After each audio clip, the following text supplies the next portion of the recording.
أعوذ بالله من الشيطان الرجيم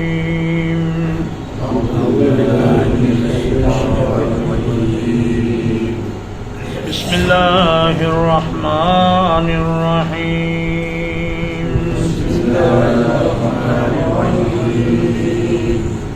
يسبح لله ما في السماوات وما في الأرض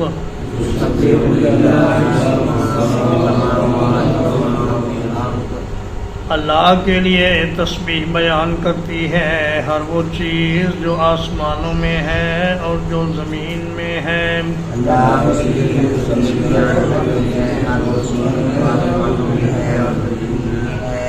لہ الملک ولہ الحمد، اسی کے لیے بادشاہی ہے اور اسی کے لیے تمام تعریف ہے۔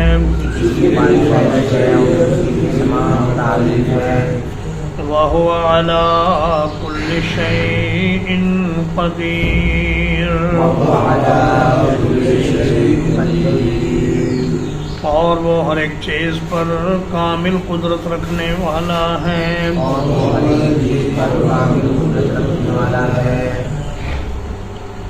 سورۃ التغابن مدنیہ ہے، ترتیب تلاوت کے اعتبار سے اس کا نمبر 64 ہے اور ترتیب نزول کے اعتبار سے 108۔ اس میں 18 آیات ہیں اور 2 رکوعات ہیں۔ بعض مفسرین کرام یہ فرماتے ہیں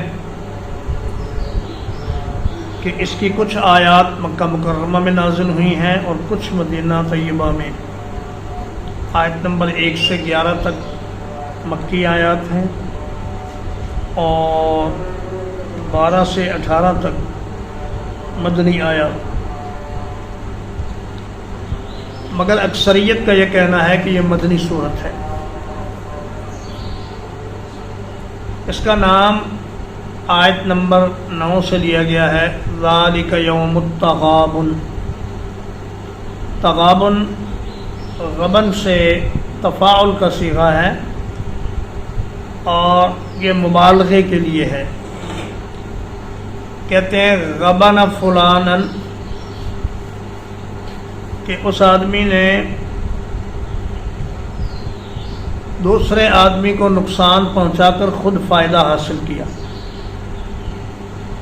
تو تغابن کا معنی ہوگا ہار جیت کا دن۔ اس دن جنت والے فائدہ حاصل کریں گے اور جہنم والوں کو بہت بڑا نقصان ہو جائے گا، اس لیے قیامت کے دن کو یوم التغابن فرمایا۔ یہ ہار جیت کا دن ہے۔ جن کو تو اعمال نامہ دائیں ہاتھ میں مل گیا وہ تو جیت جائیں گے، اور جن کے بائیں ہاتھ میں اعمال نامہ دیا گیا وہ بری طرح ہار جائیں گے، اور ایسے ہاریں گے کہ اس کے بعد پھر دوبارہ جیتنے کی کوئی امید نہیں رہے گی، الا یہ کہ وہ ایمان والے جو اپنے گناہوں کی وجہ سے جہنم میں بھیجے جائیں گے وہ اپنی سزا پوری کر کے پھر جنت میں آ جائیں گے۔ تو فرمایا یسبح للہ ما فی السماوات و ما فی الارض۔ یہ مسبحات جو صورتیں ہیں ان کے سلسلے کی یہ آخری صورت ہے۔ نبی کریم صلی اللہ علیہ وسلم ہر روز رات کو سوتے وقت مسبحات پڑھ کے سوتے تھے۔ فرمایا کہ اللہ ہی کے لیے پاکیزگی بیان کرتی ہے آسمان و زمین کی ہر چیز۔ تو گویا کہ یہ نظام جو وجود میں آیا اور پھر اس قدر خوبصورتی سے چل رہا ہے، اس کو کوئی بنانے والا اور کوئی چلانے والا ہے، یہ اپنے آپ سارا کائنات کا سلسلہ قائم نہیں ہوا۔ لہ الملک، فرمایا کہ بادشاہی اسی کی ہے۔ سوال یہ پیدا ہوتا ہے کہ بادشاہ تو اور بھی ہیں، لیکن وہ جو بادشاہ ہیں ان کا سارا کام محتاجی اور ضرورت پر چلتا ہے۔ بادشاہ کو رعایا کی ضرورت ہے، اگر رعایا اس کو ٹیکس نہ دے، خراج نہ دے تو اس کی حکومت چل نہیں سکتی۔ اسی لیے شاعر نے کہا ہے کہ مانگنے والا گدا ہے، صدقہ مانگے یا خراج، کوئی مانے یا نہ مانے میر و سلطان سب گدا۔ فقیر کہتا ہے مجھے اللہ واسطے صدقہ دو، اور بادشاہ کہتا ہے مجھے حکومت چلانے کے لیے ٹیکس دو۔ تو کہا کہ بادشاہ بھی گدا ہے اور فقیر بھی گدا ہے، مالک اور بادشاہ صرف ایک ہی ہے اور وہ اللہ تعالیٰ ہے۔ پھر جتنے دنیا کے بادشاہ ہیں وہ بے شمار چیزوں میں بے اختیار ہیں اور اللہ کے محتاج ہیں، زندگی اور موت میں، بیماری اور صحت میں، اور اسی طرح جوانی اور بڑھاپے میں، اولاد کے حاصل کرنے میں، اور عزت اور ذلت میں۔ سارے بادشاہ اللہ کے محتاج ہیں اور ان میں سے کسی کو بھی ان چیزوں کا پورا اختیار نہیں ہے۔ وَهُوَ عَلَى كُلِّ شَيْءٍ قَدِيرٌ، فرمایا اللہ پاک ہر ایک چیز پر قدرت رکھتا ہے، وہ جو چاہے کر سکتا ہے، اس لیے اصل میں بادشاہ وہی ہے۔ هُوَ الَّذِي خَلَقَكُمْ فَمِنْكُمْ كَافِرٌ وَمِنْكُمْ مُؤْمِنٌ،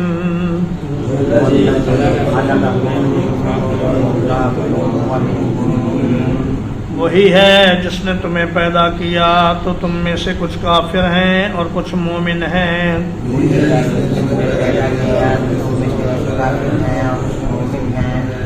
واللہ بما تعملون بصیر، اور اللہ تعالیٰ اسے جو کچھ تم کرتے ہو خوب دیکھنے والا ہے۔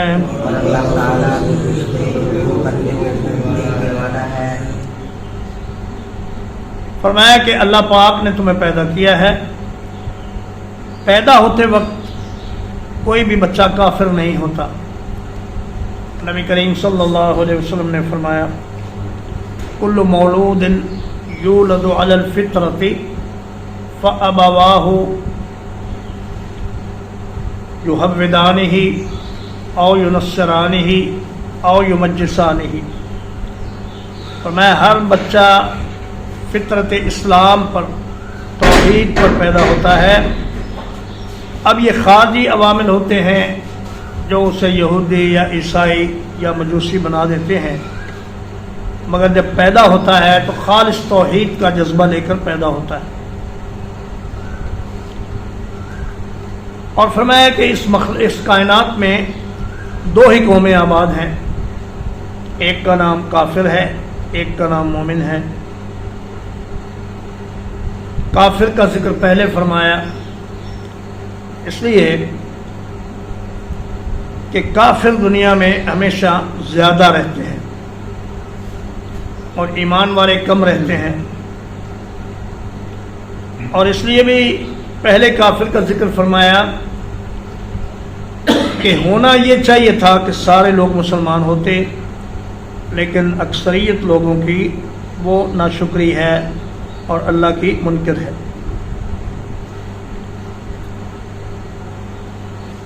اور فرمایا سب لوگ ہیں تو ایک ہی باپ کی اولاد، ان میں علاقے یا رنگ یا زبان یا نسل کی بنا پر تفریق کرنا درست نہیں ہے۔ ایک باپ کے دو بیٹے اگر ایک یورپ چلا جائے اور ایک عرب ممالک میں چلا جائے اور وہ عربی بولنے لگے اور وہ انگلش بولنے لگے تو اس سے ان کے قبیلے اور برادریاں الگ الگ نہیں ہو جائیں گی، بلکہ وہ ایک ہی باپ کی اولاد رہیں گے۔ اسی طرح فرمایا کہ انسانوں کو گروہوں میں تقسیم کرنا ملکی، نسلی اور لسانی بنیاد پر یہ جائز نہیں ہے۔ البتہ عقیدے کی بنا پر انسانوں کو تقسیم کیا جا سکتا ہے کہ یہ دو قومی نظریہ ہے کہ دو ہی قومیں زمین میں بستی ہیں، ایک اللہ کو ماننے والے، ایک اللہ کا انکار کرنے والے۔ مومن وہ ہیں جو اللہ پر، اس کے رسولوں پر، اس کی کتابوں پر، فرشتوں پر، یوم آخرت پر اور اچھی اور بری تقدیر پر ایمان رکھیں، اور جو یہ ایمان نہ رکھے وہ سب کافر ہیں۔ خلق السماوات والارض بالحق، اس نے آسمانوں اور زمین کو حق کے ساتھ پیدا کیا۔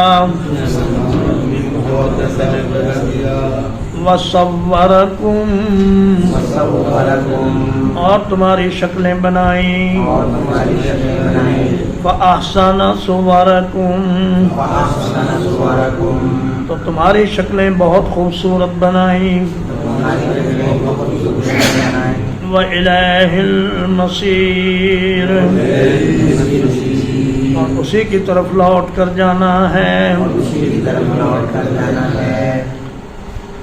بالحق کا معنی ہے بالامر الثابت، یعنی ایسی بات جو ثابت شدہ ہو، حقیقت پہ مبنی ہو، اس کا انکار ممکن نہ ہو۔ اور میں اللہ پاک نے آسمان اور زمین کو سچ اور حق کے ساتھ اور با مقصد بنایا ہے، اور انسان کو اس میں اشرف المخلوقات بنایا۔ کوئی انسان چاہے جتنا بھی بدا ہو یا بدصورت ہو، مگر وہ باقی مخلوق سے پھر بھی زیادہ خوبصورت ہے۔ کوئی کالے رنگ کا ہو، چپٹی ناک والا ہو، موٹے ہونٹوں والا ہو، چھوٹے قد والا ہو، لیکن وہ کبھی نہیں چاہے گا کہ مجھے مور بنا دیا جائے، یا مجھے ہرن بنا دیا جائے، یا مجھے بلی یا کتا بنا دیا جائے۔ ہر انسان اپنے انسان ہونے پر خوش اور مطمئن ہے، اور خوبصورت سے خوبصورت جانور جیسا بھی وہ نہیں بننا چاہتا۔ تو فرمایا اللہ پاک نے اس 6-7 انچ مربع کے چہرے میں اپنی بڑی حکمتیں اور بڑی قدرتیں رکھی ہیں۔ یہ چھوٹا سا چہرہ کروڑوں انسانوں، اربوں انسانوں کا ایک جیسا میٹیریل ہے۔ 2 آنکھیں ہیں، ایک ناک ہے، ایک منہ ہے، لیکن ایک انسان کی شکل دوسرے سے نہیں ملتی۔ آپ لاکھوں انسانوں میں سے ایک اپنے واقف آدمی کو پہچاننا چاہیں تو 1 سیکنڈ میں پہچان لیتے ہیں کہ یہ وہ آدمی ہے جس سے میں ملنا چاہتا ہوں۔ اسی طرح ایک انسان کی چال دوسرے سے نہیں ملتی، ایک انسان کی انگلیوں کے نشان دوسرے سے نہیں ملتے، ایک انسان کی آواز دوسرے سے نہیں ملتی۔ اور یہ تنوع اور یہ ورائٹی، یہ پیدا کرنا، یہ اللہ پاک ہی کا کام ہے۔ یعلم ما فی السماوات والارض، جانتا ہے جو کچھ آسمانوں میں ہے اور جو زمین میں ہے۔ وَيَعْلَمُ مَا تُسِرُّونَ وَمَا تُعْلِنُونَ، اور جانتا ہے جو کچھ تم چھپاتے ہو اور جو ظاہر کرتے ہو۔ واللہ علیم بذات الصدور،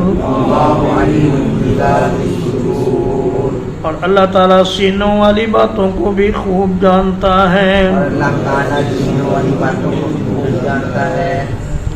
تو میں اس کے لیے حساب لینا کچھ مشکل نہیں، اسے کائنات کی ہر چیز کا علم ہے۔ وَيَعْلَمُ مُسْتَقَرَّهَا وَمُسْتَوْدَعَهَا كُلٌّ فِي كِتَابٍ مُبِينٍ، اللہ پاک کو دنیا میں ہر جاندار کے ٹھکانے کا پتہ ہے کہ وہ کہاں پہ ہے، کس حال میں ہے، اور اس کے مرنے کے بعد بھی اس کے حالات کا اللہ ہی کو علم ہے، اور اس کی ضروریات کا بھی اللہ کو علم ہے، اور صرف علم ہی نہیں بلکہ اللہ پاک ان کی ضروریات کو پورا بھی کرتا ہے۔ ایک شیر کی خوراک، ایک مچھلی کی خوراک، ویل مچھلی کی کتنی خوراک ہے، لیکن اللہ پاک صبح و شام وہ خوراک اسے مہیا فرماتا ہے۔ کتنے دنیا میں اربوں انسان ہیں، کوئی بھی انسان رات کو بھوکا نہیں سوتا، ہر کوئی اللہ کا دیا ہوا رزق کھا کے سوتا ہے۔ تو یہ اللہ پاک کے رازق ہونے اور اس کے قادر ہونے کی دلیل ہے۔ اور فرمایا وہ سینوں کی باتیں بھی جانتا ہے، تمہاری چھپی ہوئی باتیں بھی، کھلی ہوئی باتیں بھی، اس لیے قیامت کے دن حساب لینا اس کے لیے بہت آسان ہے۔ ترجمہ ایک بات، یسبح للہ ما فی السماوات وما فی الارض،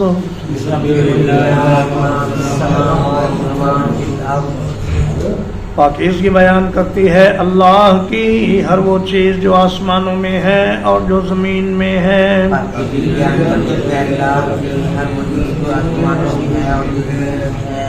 لہ الملک ولہ الحمد، اسی کے لیے بادشاہی ہے اور اسی کے لیے ساری تعریف ہے۔ وَهُوَ عَلَىٰ كُلِّ شَيْءٍ قَدِيرٌ،